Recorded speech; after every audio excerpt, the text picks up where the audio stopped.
Still discussing the introduction to the Bhagavad Gita. I think we have a long way to go. Let's see how much we can cover today. I'm going to share my screen in a second.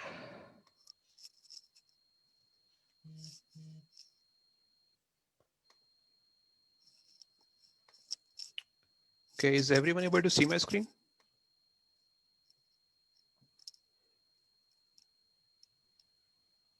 Yeah. All right, okay.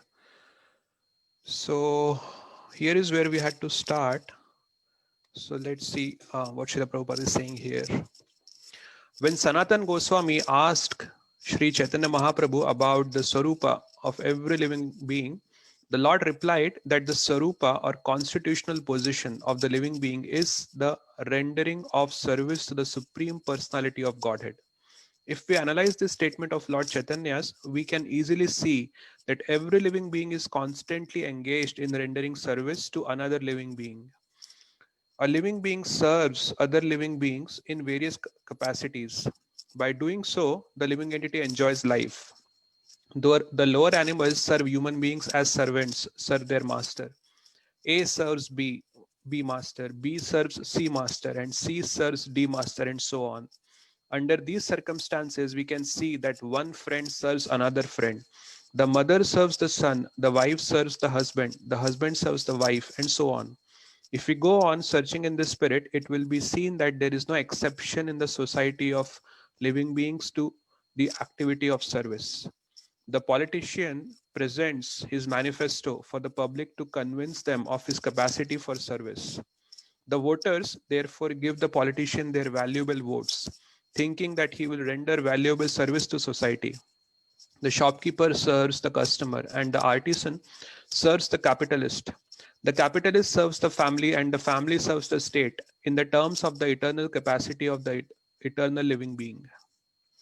In this way, we can see that no living being is exempt from rendering service to other living beings.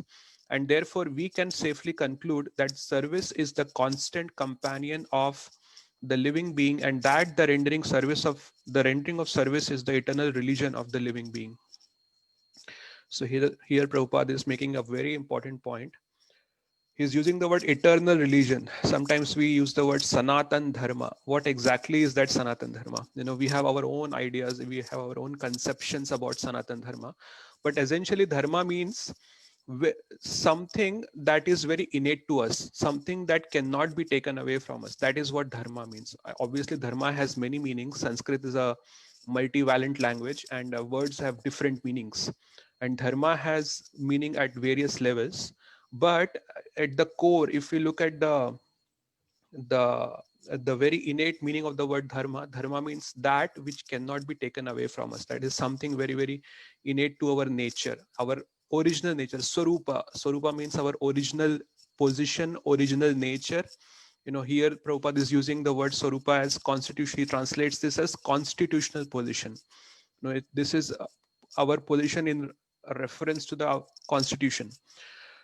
So that dharma, that constitutional position, he is explaining that it is to serve others. And he explains that how every living entity is serving another living entity. He says that the animals are serving the human beings. Even the within the family, we can see that how different family members are serving each other. Without that service, this society cannot function. Even the families cannot function. Even whatever we say, the democracy cannot function. Even capitalism cannot function. A company cannot function. Even if we say CEO is not serving anyone, but the CEO is actually serving the board of directors and the shareholders, right? So that eternal position, the constitutional position, is being explained here by Srila Prabhupada. He very beautifully describes what exactly is meant by Sanatan Dharma. He'll build on it further later in the purport. I was reading Krishna book, and when I first read it, the preface to that book is given by, if you know that, it is given by George Harrison. And the very first line that he writes is very striking. So I'll come to that, but I'll to just to explain that a little bit. So we can know, when we say that the the first line here, Sanatan Goswami asked Sri Chaitanya Mahaprabhu about the Sarupa of every living being, and the Lord replied that the Sarupa or constitutional position of the living being is the rendering of service to the Supreme Personality of Godhead. So Jivera Swarup hoy Krishner Nitya Das. So that dasa, we may say, okay, dasa, earlier Prabhupada had actually introduced the different rasas, and dasa was one of the rasas. So we had the Shanta rasa, and above that we had das, and above the dasa ras we have Sakhya, then we had the Vatsalya, and then Madhurya. So these were the 5 rasas. So we may say that, okay, dasya is just one of the rasas. Why is it that Prabhupada or Sanatan Goswami or Chaitanya Mahaprabhu is saying that our eternal constitutional position is just dasya? Actually, the dasya rasa is actually foundational to all the rasas. If you look at any rasa, we say that we are a friend of Krishna. Even the friends are serving Krishna. We see in the Krishna book very wonderfully. You are in the Srimad Bhagavatam in the 10th canto. Every person, even the friends of Krishna, they want to serve Krishna in some way or the other. They love Krishna so much. It is mentioned in one of the chapters that when they, after the killing of Aghasura, they were sitting in a circle. It is explained that in the Srimad Bhagavatam that the formation was like a lotus, and every cowherd boy was facing toward Krishna, and everybody was feeling as if Krishna is only interacting with him. He's not interacting with anyone else. And we may say, okay, we all are meant to serve Krishna, and why is Krishna enjoying all that service? Actually, Krishna is also serving his devotees. So Krishna doesn't enjoy in his godhood. He is a God who enjoys in serving his devotees. Bhakta Vatsalya, and that is very clear right from the beginning of the first chapter. We'll see in the 14th verse, the entry of Krishna and Arjuna happens in the Bhagavad Gita. And the very first statement that comes is that on the chariot, Krishna is situated as the charioteer of Arjuna. So basically, he is serving Arjuna, and he is serving in the capacity of a charioteer. Charioteer is not considered to be a very elevated position. It is considered to be even if you look at Mahabharata, it is considered to be a very menial position. Karna is, sometimes incited as Sutaputra, that he is the son of a charioteer. So it is like, and he takes it as an insult that, they are calling me as the son of a charioteer. And Krishna here has become a charioteer of Arjuna. And that same Suta position has been taken by Krishna just to service devotee. He doesn't think that how much his reputation will be damaged if he takes the position of charioteer. So that is the position of Krishna. It's not that everybody is just serving Krishna and Krishna is like like a strict master and he is accepting everyone's service. No, Krishna is also serving his servants. So actually, when we say that this dasya ras is foundational to all the rasas, dasya, servitorship, permeates all the different rasas. Without dasya, no other rasa is possible. Basically, you cannot enjoy. When we love someone, even if you say that, okay, I love my son, so I serve my son in that way. He tells me I want this. I want this. Can you please get this for me? Then I go and get this. Sometimes my daughter tells me that I don't want to go upstairs, you go and get my water bottle, I am really thirsty, I want to drink water, and I'll go and bring water for her, although I'm his father, but what happens is, because when you love someone, you want to serve that person. So she orders me sometimes that I don't want to go, you go and you bring my water bottle, and I just follow because that is out of love, not because I'm getting something else out of her. Similarly, she also, out of love, does so many different things. So in every relationship, we see that the service is there. Without that service, no relationship in this world is possible. Sometimes people say that, why do you Hare Krishnas, dance on the street, sing on the streets, so, if we understand you love God, but the devotion is internal. You can just in your heart you can love Krishna. Why do you want to dance and sing? And so the point is that when you love someone, you express your love. In our family, how do we express our love? We will sometimes hug our loved ones, sometimes we'll get some gifts for them, sometimes we dance with them. Similarly, when the devotees love Krishna, they want to sing and dance for the pleasure of Krishna. They want to express their love for Krishna. So now I was talking about, so when Prabhupada says that that every person is serving some or the other person, but we see that in this material world we are never happy. Even if we serve the highest person, even if we serve the president of the who happens to be the topmost person in the country, still that satisfaction doesn't come. Our heart is always longing for something. It Even if you say that, okay, in a certain relationship I have found um, that perfect thing that I was looking for, I'm completely satisfied with that relationship, and that relationship satisfies my heart completely. But still that relationship will not be permanent, because death is going to come. Either we or the other person who we are attached to, that person is going to die. One of us will die, and then that relationship will, and then it will, whatever pleasure that relationship had given us, the same amount of misery will come to us when you will miss that person very dearly. So actually, I was talking about what uh, j- um, what is the name of the Beatle? George Harrison. He writes in the introduction to, not the introduction, like it's like a preface, where he says that everybody is looking for Krishna. Some realize and some don't realize that. So what does it actually? I was not able to comprehend that statement first time when I read, but I read it. Next time when I was reading Krishna book, I read it again, and I was trying to understand what's happening. So actually, what the acharyas explain, that we all once we were with Krishna. We were in the spiritual world, we had experienced the love of Krishna, we had experienced Krishna, personally. We had a personal relationship with Krishna in the spiritual world.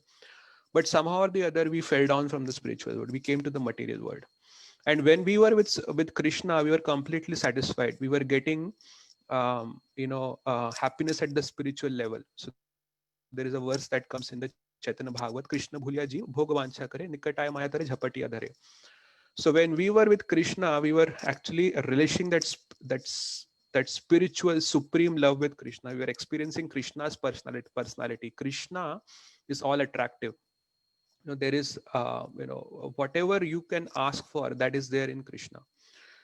So our heart was completely satisfied. But when we fell down from there, when we come to the material world, because at the deepest level, at our core, we are the soul. We are soul, and we are eternal. And somehow or the other, that taste of that love that we had experienced in Krishna's company, that taste is there somehow. It is hidden in our, somewhere in our, deep inside us.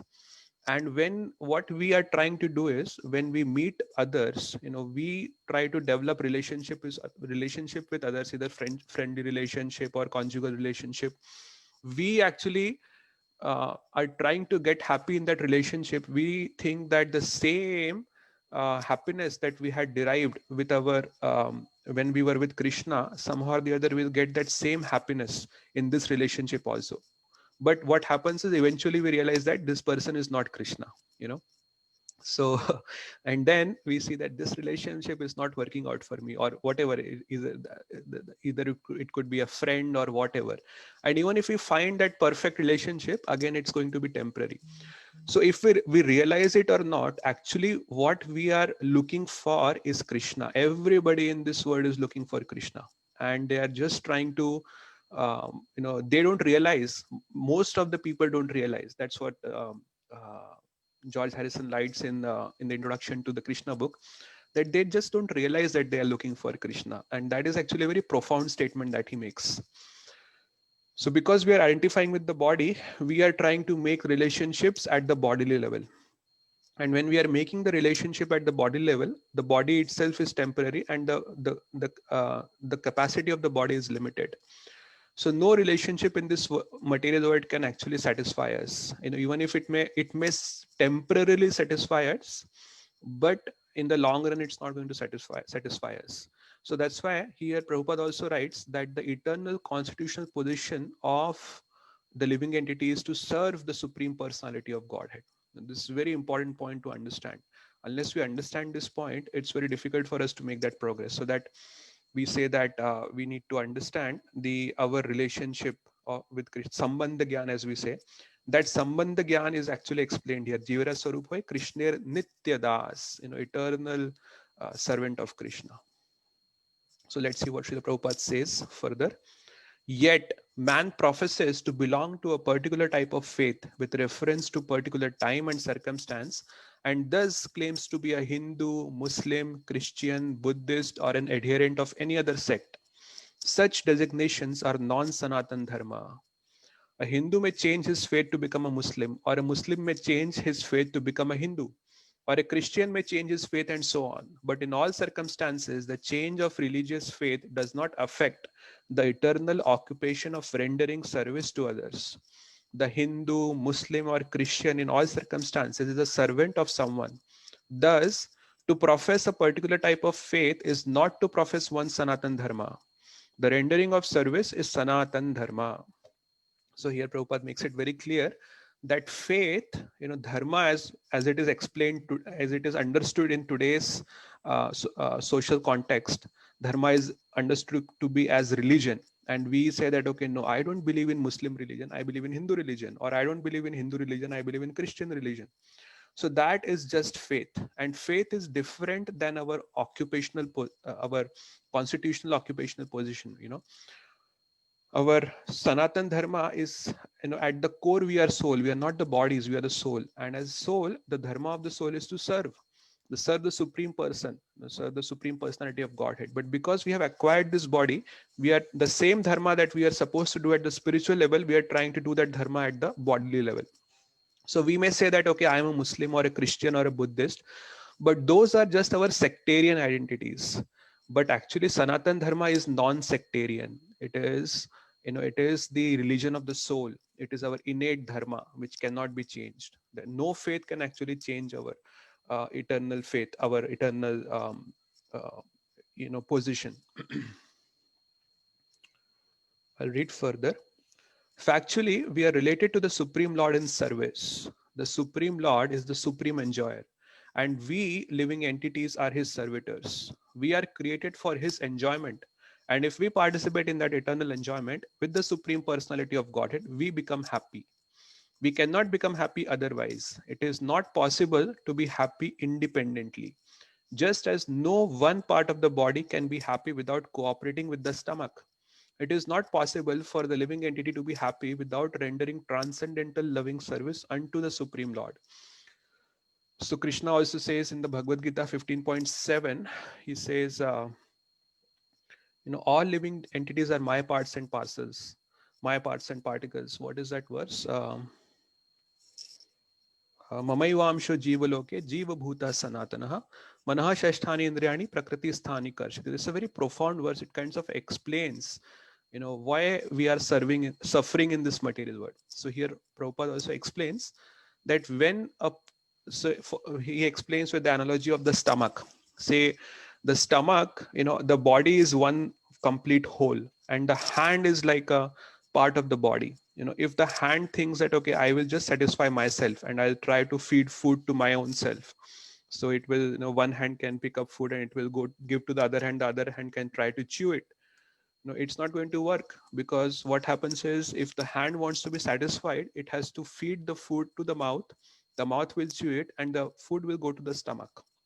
And then when the stomach gets food, then automatically the whole body becomes healthy, and it is working properly. So similarly, what happens is, we are parts and particles of Krishna. Mamayvamsho jivaloke jiva bhuta sanatanaha. And we have forgotten that position. We don't realize that we are actually parts of Krishna, and we are trying to be happy independently of Krishna. And that's why Krishna says in the next part of this verse, manaha shashthani indriyani prakriti sthani karshati. Mana is mind, and then but the six senses, which includes the mind, we got situated in the prakriti sthani. We got situated in the prakriti, in the material energy. And karshati, we are having karshana. Karshana means we are having friction. Friction means we are struggling in the material world. So we are meant to have akarshan for Krishna. We are meant to have attraction for Krishna. But somehow or the other, because we do not have that akarshan for Krishna, we are doing karshan in the material world. We are struggling in the material world actually. We are trying to make ourselves happy independent of the whole. We are just a part of that whole. and we are not realizing that we are the part of the whole. We are trying to make ourselves happy independent of that whole, and that's why we are suffering in this material world. And now Prabhupada comes to the point of the demigod worship. But before that, before we get into the demigod worship part, I just want to see if there are any comments or questions or corrections about what I have mentioned so far.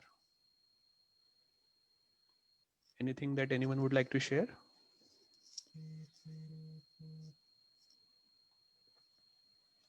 Excuse me. All right.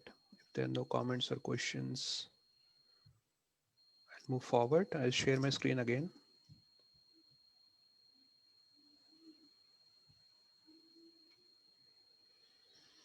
Okay, so this is where the demigod worship section starts, and demigod worship is covered in detail in the 7th chapter and in the 9th chapter. Both the chapters we see that Krishna talks about demigod worship in detail, Devata worship as we say. Okay. In the Bhagavad Gita, worship of different demigods or rendering service to them is not approved. It is stated in the 7th chapter, 20th verse. Excuse me. कामस्तैस्ते ऋतज्ञान प्रपद्यन्ते न्या देवतः तं तं नियमाम अष्टाय प्रकृत्या नियथा स्वया. Those whose intelligence has been stolen by material desires surrender unto demigods and follow the particular rules and regulations of worship according to their own natures. Here it is plainly said that those who are directed by lust worship the demigods and not the Supreme Lord Krishna. When we mention the name Krishna, we do not refer to any sectarian name. Krishna means the highest pleasure. And it is confirmed that the Supreme Lord is a reservoir or storehouse of all pleasure. We are all hankering after pleasure. Anandamayo Bhyasat, Vedanta Sutra 1.1.12. The living entities, like the Lord, are full of consciousness and they are after happiness. The Lord is perpetually happy, and if the living entities associate with the Lord, cooperate with Him, and take part in His association, then they also become happy. So here the eternal nature of the soul is explained. The soul is Sat Chit Anand. So Sat is eternal, Chit is full of knowledge, and Anand is blissful. The soul is blissful. By nature it is blissful, and that's why it is constantly seeking pleasure. By nature we are pleasure seeking. We don't do any activity for not seeking pleasure. Anything that we do, even when we sleep, we think that if we sleep, it will give us happiness, satisfaction it will give us. When we try to make relationships, we think that it is going to satisfy us. When we try to get job, we think that with this job I'll get money, and with money I'll get happiness. So every activity that we do in our life, we get it to become happy. We are seeking pleasure. So here it is mentioned that the nature of demigod worship is described. So those whose intelligence has been stolen by material desires surrender into demigods and follow the particular rules and regulations of worship according to their own natures. So actually, when we are seeking pleasure, we are to seek pleasure. There are different avenues. Some people go to the demigods. They want to surrender to some supreme authority in the hope that this supreme authority can give me some, it can fulfill my material desires. So there is this difference that is given between, so it's a very strong statement that is used here. Kamasteste ritagyana. So, due to lust, kama means lust.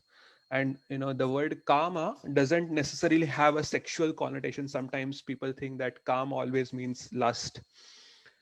So lust in the sense of a sexual connotation, but actually kama means material desires. It may mean, it may have a sexual connotation. There are verses in the Bhagavad Gita where the word kama is also used to have a negative sexual connotation. And obviously, not every time even when it has a sexual connotation, not every time it is used in a negative sense.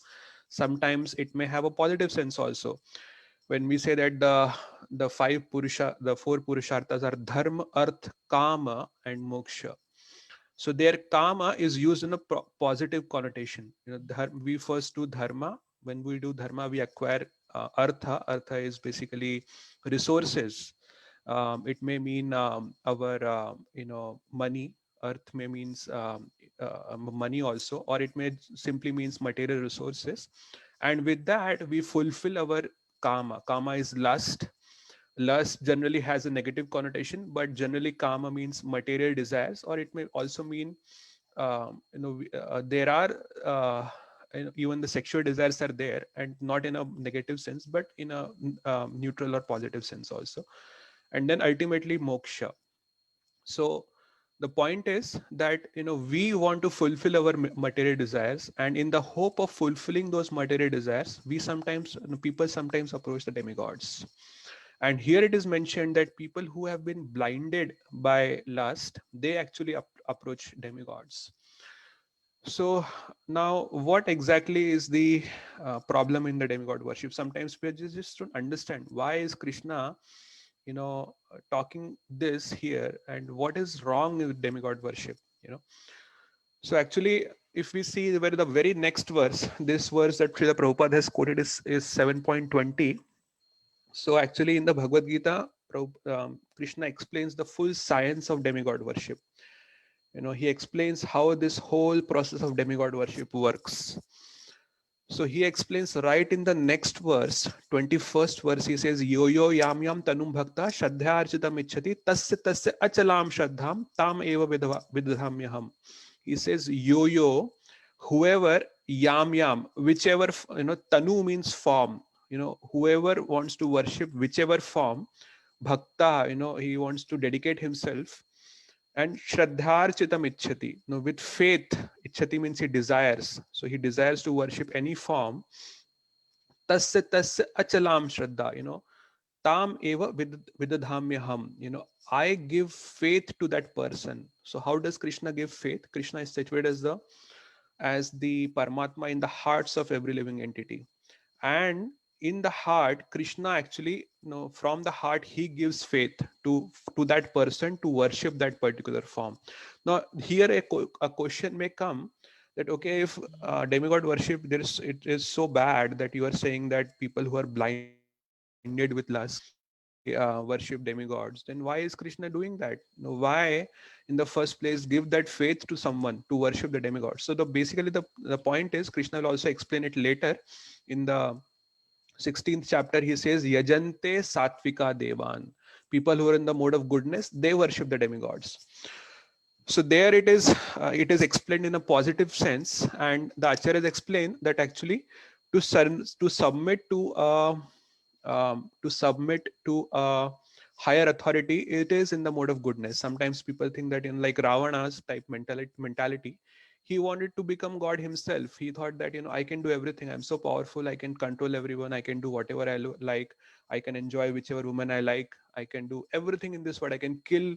He actually, when Ravana was ruling, it is explained that, no, and even with in the case of Hiranyakashipu, they did not allow any fire sacrifice to happen.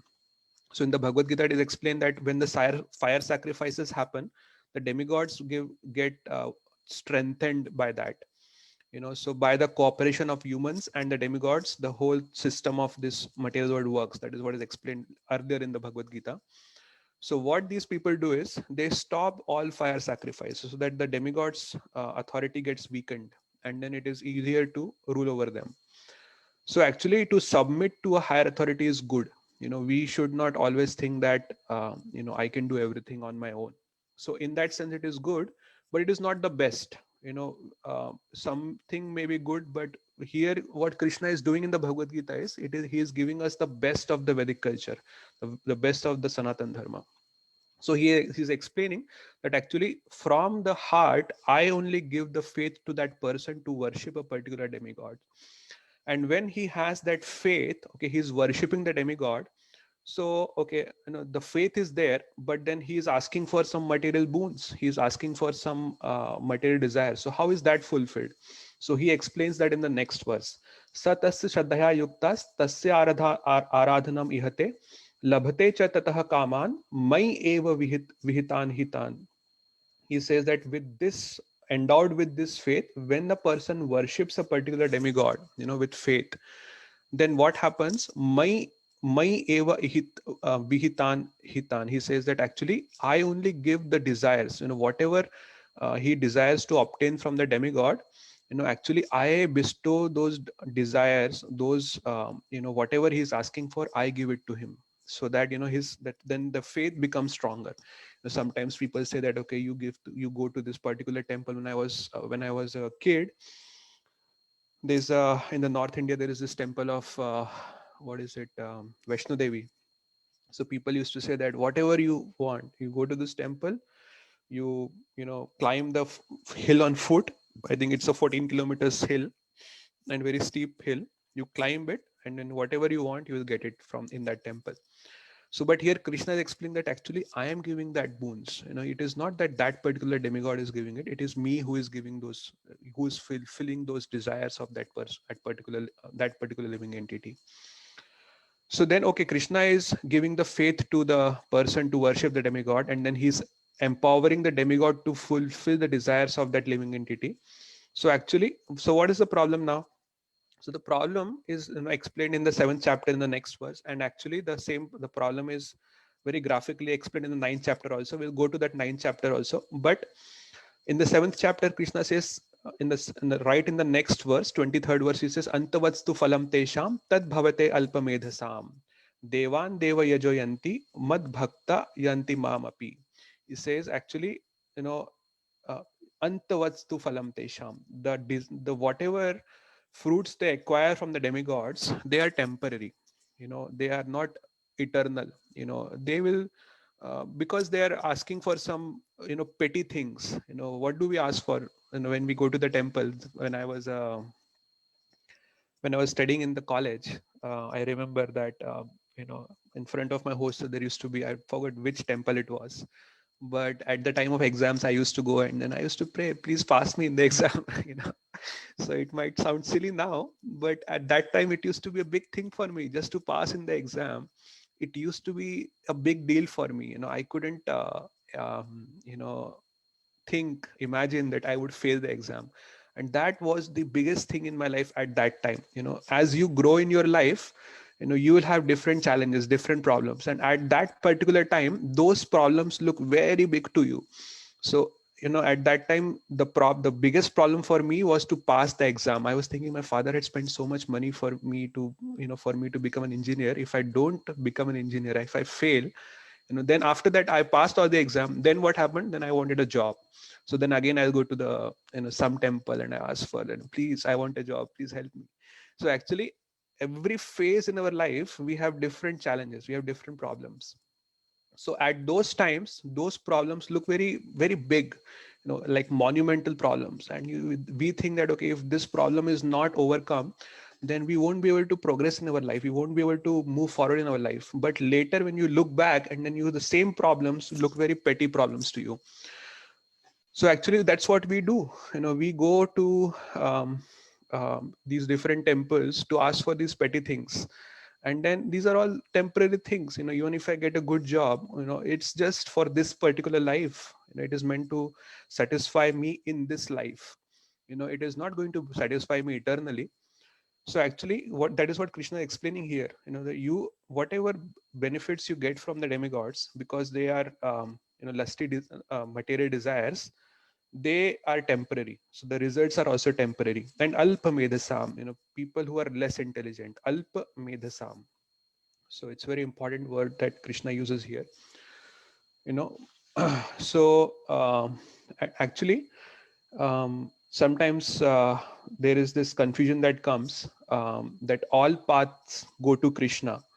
So in the context of Bhagavad Gita, it is to be understood that yes, eventually we may, even if we worship the demigods, eventually we might get purified and we might be able to reach Krishna. Actually Krishna also says that in verse 4.11, ye yatha mam prapadyante tam satheva bhajamyaham. So this, the first part of this verse explains that whatever way a particular person surrenders to me, accordingly I reciprocate. He is equally reciprocal. That is what this 4.11, the first part of the 4.11 says. But later he explains, Mama Vartamanu Vartante Manushyaha Partha Sarvashaha. He says that all the paths are created by me. So even the path of demigod worship is created by Krishna only.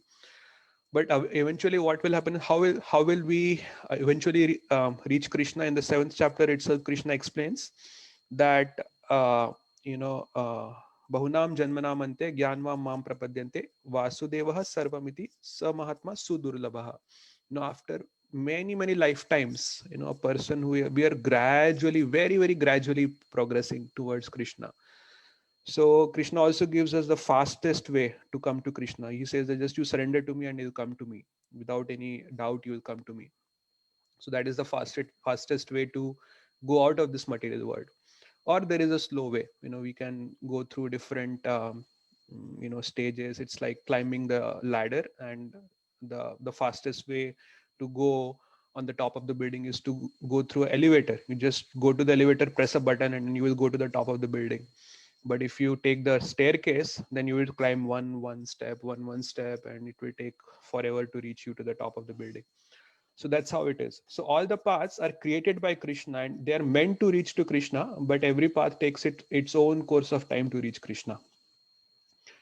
So and then Krishna says something very frightening. He says, actually that verse in the 7.23 we discussed, 7.24, Krishna describes avyaktam vyaktim apannam manyate mam abuddhaya param bhavam ajananto mam avyayam anuttamam.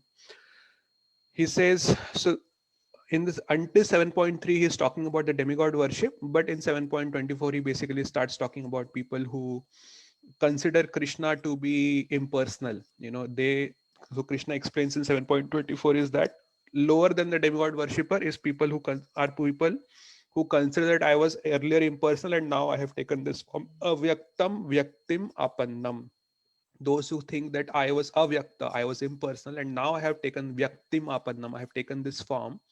Manyate mam, who think to me like this, they are abuddhaya.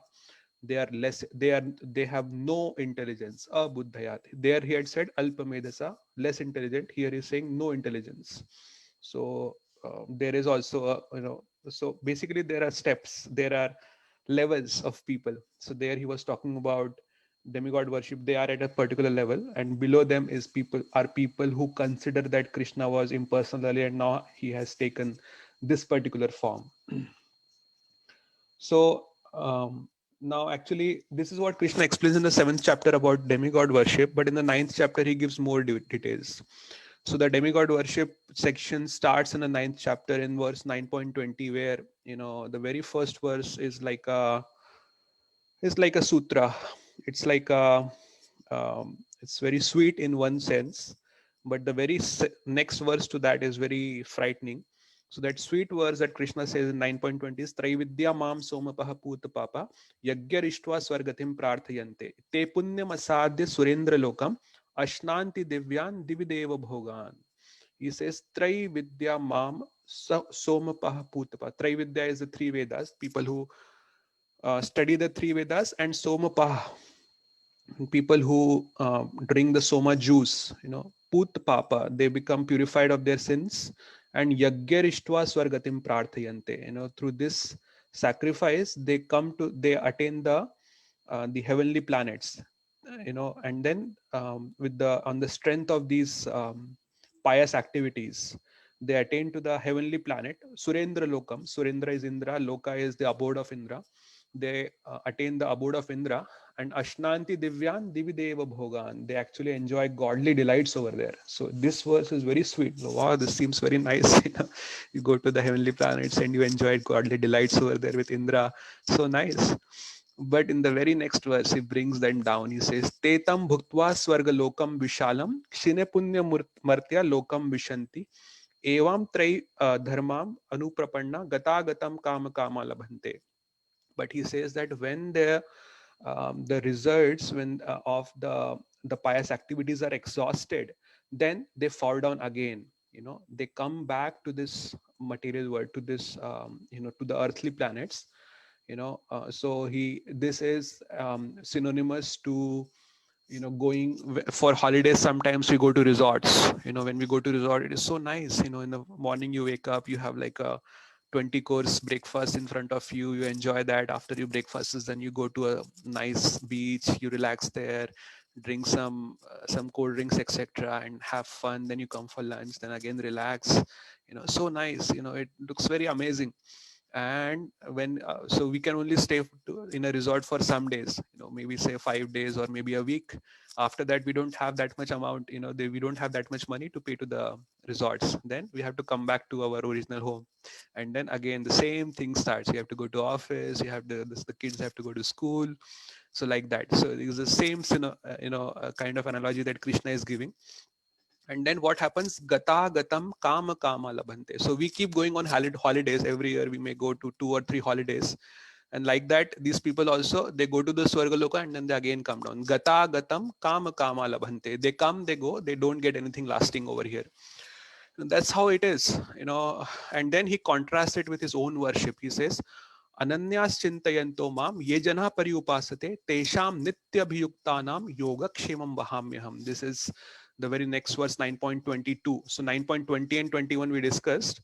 22 he says, he contrasted with his own worship. He says, but those who worship me with exclusive devotion, to them I carry what they lack and I preserve what they have. Tesham nityabhiyuktanam yoga kshemam vahamyaham. No, I carry what they lack and I preserve what they have. And this is eternally. This is what Krishna does for them eternally. And then uh, actually then he explains again what he had said in the 7th chapter. If you remember that, it is Krishna only who gives faith. Yo yo yam yam tanum bhaktam shraddha archatam ichhati tasya tasya chalam shraddham. That verse that comes. So the same kind of verse also comes in the 9th chapter, where he again says the same thing in 9.23. He says, Yepi anya devta bhaktya yajante shraddhayanvitah tepi maam eva kaunteya yajante avidhi purvakam. He says, even the devotees of other demigods, anya devata bhakta, no, yajante shraddhayanvita, those who are worshipping anya devata with shraddha, with faith, tepi mam eva kaunteya, they are worshipping me only, Arjuna. Yajante, but what is the problem? Yajante avidhi purvakam, they are worshipping me in the wrong way. So why is it the wrong way? So first of all, why are they worshipping Krishna only? Because actually Krishna has created the system. Krishna is giving the faith to the person to worship the demigod, and Krishna is only giving the results to this person through that demigod. So actually indirectly they are worshipping Krishna only. But yajante abhidhi purvakam, they are worshipping me in the wrong way. And what is the wrong way? That Krishna explains in the next verse, 9.24. And this explains that what is the problem with demigod worship. Aham hi sarva yajnanam bhokta cha prabhurev cha na tu mam abhijananti tatvenataschavanti te. He says, Aham hi sarva yajnanam. I am alone. Aham hi sarva yajnanam, of all the sacrifices. Bhokta, I am the enjoyer. Cha prabhurev cha, and the master. I am the enjoyer and master of all the sacrifices that are there. Natumam abhijananti. Those who don't understand this very fact that Krishna is the supreme enjoyer, Krishna is the supreme benefactor, those who don't understand this, tattvenatas, those who don't enter that, tattvenatas means those who don't understand this in truth, tattvataha. This word tattvataha comes repeatedly in the Bhagavad Gita. Tattvataha means to understand in truth or understanding the philosophical truth. What happens to them? Chavanti, they fall down. Very emphatically, Krishna says that they will keep falling down again and again and again. Fall down in the sense they will again, uh, they will fall down to the material existence, to the worldly, to the earthly planets, and they will keep suffering. Suffering in the sense karshati that we had discussed, right? Um, that. Manha shasthani indriyani prakriti sthani karshati. We get situated in the material energy and we just do karshan again and again. We keep suffering again and again. That's what is happening with us. So that is the problem with demigod worship actually. That is the science of demigod worship is explained in the Bhagavad Gita itself. Excuse me, in the 7th and 9th chapter. And the problem with demigod worship is also explained. So this demigod worship system is created by Krishna only for people who cannot surrender to Krishna, who are at a level where they cannot understand the supremacy of Krishna. They can actually, at least to a certain extent, they can worship the demigods, but demigod worship will not give them the eternal results. It will only give them temporary results. So that is the problem of demigod worship. So I'll stop here and see if there are any questions or comments or corrections about what I have said.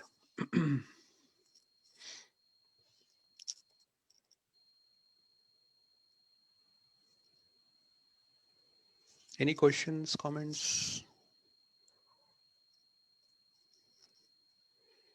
If you're sleeping, it's time to wake up now. It's an interesting class and lot to grasp from my end. Okay, someone is not sleeping. Who was that person? I'm sorry. I I missed am that. Harini and I am Oh, Harini as okay. well. Hare Krishna.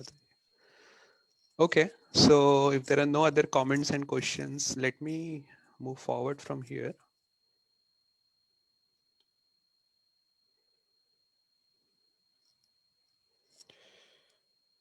How do I share? One second.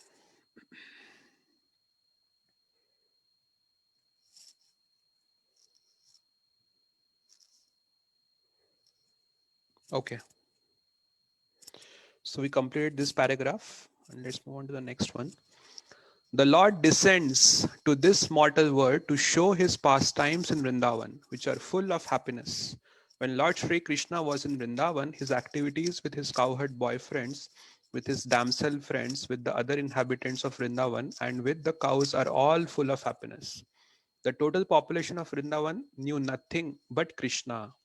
But Lord Krishna even discouraged his father, Nanda Maharaj, from worshipping the demigod Indra because he wanted to establish the fact that people need not worship any demigod. They need only worship the Supreme Lord because their ultimate goal is to return to his abode. So, again, Prabhupada is talking about demigod worship again, but in the context of that Krishna's pastimes. Krishna actually, he says the Lord descends to this mortal world to show his pastimes in Vrindavan, which are full of happiness. So this is actually what Krishna also says in the 4th chapter. He says, "Janma karma chame divyam evam yo vetti tatpataha tyaktva deham punarjanma naiti mamaiti so Arjuna." Janma karma, my activities and my appearance, chame divyam, they are divine, they are transcendental. Evam yo vetti tatvatah. Those who understand this tatvatah, again the word tatvatah comes in this verse. Those who understand this in truth, tyaktva deham, after leaving their present bodies, punarjanma, the reincarnation, they will not naiti, punarjanma naiti, they will not acquire another body. Mam aiti so Arjuna, they will come back to me.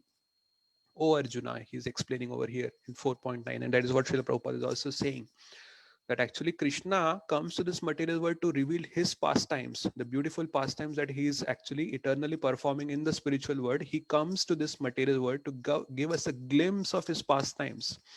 And what happens, when if we get attracted to those pastimes, and then if we understand that Krishna's activities and his appearance is divyam, they are transcendental.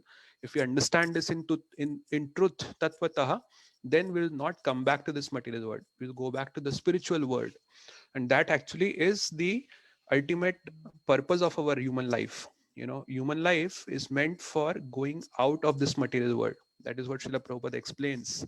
This human life, people think that human life is meant for enjoyment, but actually human life is meant for tapasya, austerities. Austerity in the sense that in the other ages, in the human life, people had to do austerities to go back to the spiritual world. But in Kali Yuga, you don't have to do any specific austerities. All you have to do is Harer Nam, Harer Nam, Harer Nam Eva Kevalam, Kalau Nastev, Nastev, Nastev, Gatiranyatha. So you have to just chant the names of the Supreme Lord. And Kalau Nastiev, there is no other way. Actually, in one sense, you may think this is so, why you are saying that there is no other way? But actually, it is said that, and at the other hand, you have to understand it is so simple also. Chanting the names of the Lord is very simple. So when do you chant the names of the Lord? When you actually understand that this Lord is not an ordinary Lord. Whatever Krishna had done in Vrindavan and in Kurukshetra or in Dwarka, this is not the ordinary. This is not a story of some ordinary person. This is Supreme Lord himself. And when your mind gets attracted, your intelligence gets attracted to that person, then all you have to do is chant the names of that Supreme Lord, and with that you will be able to go back to the spiritual world. So that is what Krishna is saying, that those who understand this Tatvataha, so what will happen when they understand? They will want to devote themselves to that Lord. And when you devote yourselves to that Lord, then Tyaktva Deham Punarjanma Naiti Mamaiti So Arjuna. You will go back to that Supreme Lord, to his abode. So, so that's what Srila Prabhupada is saying. They need only worship the Supreme Lord because their ultimate goal is to return to his abode. So he is taking the example of Nanda Maharaj wanted to worship Indra, But Krishna said, don't worship Indra, worship Govardhan hill instead. And Krishna himself became Govardhan. If you read Srimad Bhagavatam, he wanted to discourage demigod worship, and then he wanted to establish his own worship over there. So with the pastime of Govardhan, he actually established his own worship, because all the inhabitants of Vrindavan, they were all the devotees of Krishna. So he wanted them to not worship any demigod. And Prabhupada is explaining that if you worship Krishna, then you will go back to his abode. And then Prabhupada talks about the abode of Krishna. Let me share my screen again.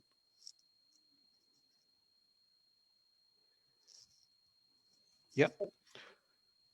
The abode of Lord Shri Krishna is described in the Bhagavad Gita, 15th chapter, 6th verse. Na tad bhasyate suryo na shashanko na pavakaha yad gatva na nivartante tad dhama paramam mama. That supreme abode of mine is not illumined by the sun or moon, nor by fire or electricity. Those who reach it never return to this material world. Yad gatva na nivartante. Those who reach there, na nivartante, they will not come back. Tad dhama, that supreme abode is mine. Paramam mama, that supreme abode is mine. That's what Krishna explains there. This is in the 15th chapter, as Prabhupada says, this is 15.6, and 15.7 is actually what we had discussed already, where Krishna says that Mamayivamsho Jiva Loke Jiva Bhuta Sanatana Manaha Shashthani Indrani Prakriti Sthani Karshati. So actually we are meant to live in that abode which is not illumined by sun or moon, neither by fire or electricity. We are meant to live in that abode. But because we are not living in that abode, we have identified ourselves with the body, and what we are doing is Prakriti Sthani Karshati. We are doing karshan, we are doing friction, we are suffering in this material world actually. So this is not the first time that Krishna had talked about his supreme abode. In the 15th chapter, the first time very clear description of the supreme abode of Krishna comes in the 8th chapter. But even the hint to that comes in the 4th chapter. We also already discussed that verse. Janma karma chame divyam evam yaveti tatvatah tyaktva deham punarjanma naiti mam eti so Arjuna. So he had said, you will come to me. So come to me, there he doesn't talk about his abode over there. So the first but there is like a hint is there that okay, you go back to Krishna, that means Krishna must be living at some place where you will go. So it's just a hint that Krishna gives in the 4th chapter, but a clear description of his abode comes first time in the Bhagavad Gita in verses 8.20 and 21. In 21 specifically, he says, Avyakto akshara iti yuktas tam ahu parmam gatim yam prapya na nivartante tadadhama paramam mama. So in the 15.6 verse, it was yadgatvana nivartante tadadhama paramam mama. In 8.21, the same tadadhama paramam mama comes, but yam prapya, after attaining that supreme abode, na nivartante tadadhama paramam mama. You will not come back to this. That supreme abode is mine. So the translation of that 8.21 is that which the Vedantists describe as the unmanifest and infallible, that supreme abode, that supreme destination. Once you attain that supreme destination, then having attained it, you will not come back to this material world. That is my supreme abode. That's how that excuse me 8.21 verse talks about.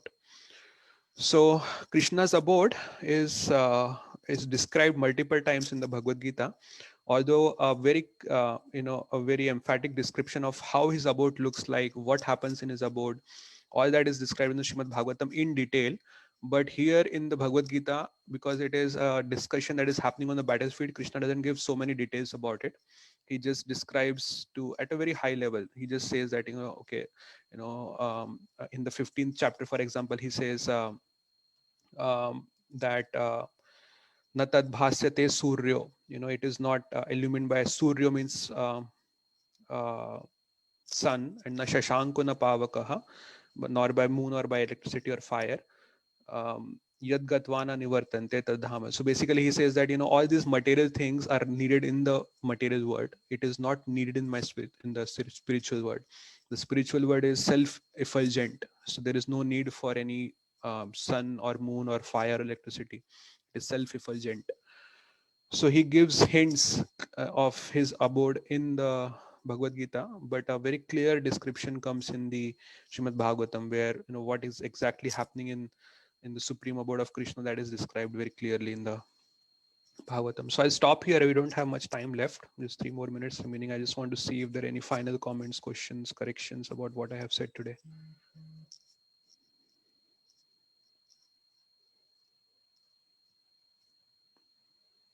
Any comments at all?